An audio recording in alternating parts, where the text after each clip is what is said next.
approximately 400 VC that were pretty steady in there. One rifle company, we had 2 separate platoons. They were identified as some kind of a supply, like a quartermaster outfit or something.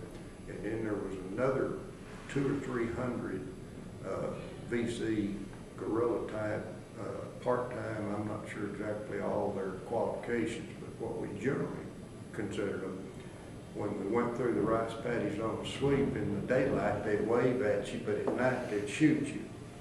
That was the guerrilla forces that we had down there, and on an attack, they would round up these guys and mass them to go in there. So if you listen to the Vietnamese, they had 600 down there. If you listen to what I think was more accurate from the Navy, we probably had over 400, and they were being reinforced, but we didn't know how much. At the time this is going on, remember we've got 4 already wounded up there, so now we're down to 76. In this outpost that's being built, there's 26 PFs. We all barnet out. I circle around, come in just before sunset. I have just enough time to walk the line with the company commander, and I'm satisfied that he knows what he's doing. He impressed me when we first got him that he was going to be an okay leader, Trung We Phong, and he proved to be very much what I thought he would be. So I come back into the outpost. We had the captain that was in there that didn't go out was junior to me. I became the ranking officer of the Vietnamese or anybody else that was out there. We kept him on the machine gun that we had positioned up from the PFs. And my job was mainly coordination. Well, at 0115 hours on the 2nd day of February 1969, Charlie came calling with a mortar attack. The first round landed about 10 or 15 feet from me up on top of this berm that was about 4 feet high at that time. During the day, they had cleared a tree stump out of the interior part of what would be the outpost. And when night came, I was looking for a place to lay my poncho down, and I found this hollowed out, shallowed out where they had dug, and the ground was soft. So I says, hey, that looks like a good place to lay my poncho. So I laid the poncho down and laid down in this little depression where the tree had been. That was very faithful. Good decision, because when that mortar hit upon this berm, I was under the shrapnel shower and a little bit in defilade because of that stump. And I was there not for digging a foxhole, because I thought it was soft and be a nice place to sleep. My sleep was interrupted that night. When the next 2 rounds landed, they landed just outside the edge of the perimeter of the mud fort that was being built. And that got everybody up and roaring. What developed was a frontal attack coming out of this Rocket Alley area, back up here across this. There's a pagoda right there. That was one of our landmarks that we could talk to people about.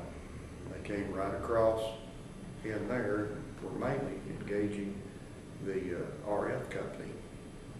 The Vietnamese artillery was talking to Trung We Phong and started counter battery fire to knock out the mortars.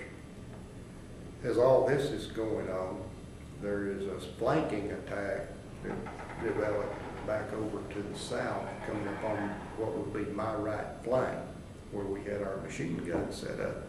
And I know you're supposed to have machine guns employed in pairs, but if you only got one, you're going to deploy one.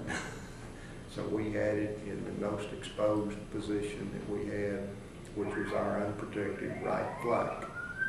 So the other captain is manning that, and I'm on the radio trying to get coordination and help from the district and from anybody else. And I opened this little battle with a call: fire mission, anybody this net, Uniform Sierra in contact, fire mission, over. And I repeated that, and this boat answers. A swift boat comes up, Perky Bear Hotel, 80, this is Perky Bear, can we help you? And I'm a little skittish, a little jittery at that, and because he didn't sound right to me. And we had concern from some of the experience we'd had that the BC could get pretty good English talkers to get on the radio and mess with us, but that was in the back of my mind. And so I wanted verification. And I said, authenticate who you are. And that normally means get out the code book and go through all that. And he gave me his call sign back again. And I said, I don't want your call sign, I want your name. Who the hell are you? And I get a name back.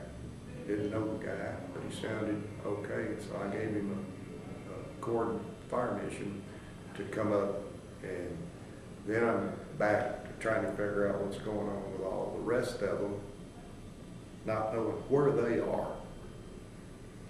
We also are firing flares every now and then so we can illuminate the area out there.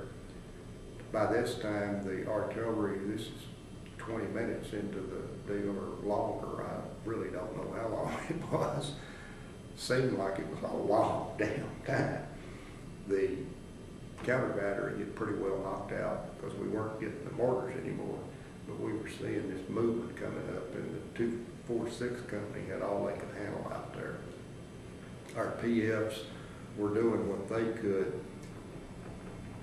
focused to the north and to the east.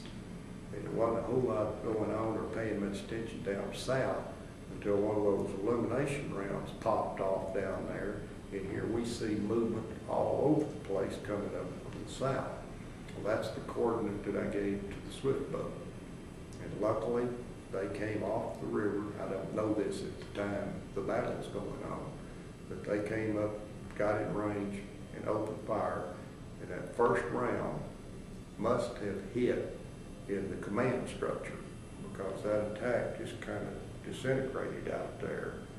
And I gave them target correct, and they started dropping everything they had. And the battle is raging, and they're firing everything they can do to help us. The artillery is doing everything they can, and we prevailed. We were not overrun. We took some casualties in there. We had one guy in the outpost that was hit, and he was screaming agony, hurting, and his screaming was really getting on everybody. The rest of the folks there, we had no medical help. The only thing we could do was first aid for the guy. So finally, this thing settles down a little bit out there, and we get him calmed down. The 246 is still engaged out here, and this goes on till 5 o'clock in the morning, and then it kind of peters out a little bit. The BC have apparently withdrawn, and we've now held the fort and the position, and we're waiting for daylight, hoping that it comes pretty quick.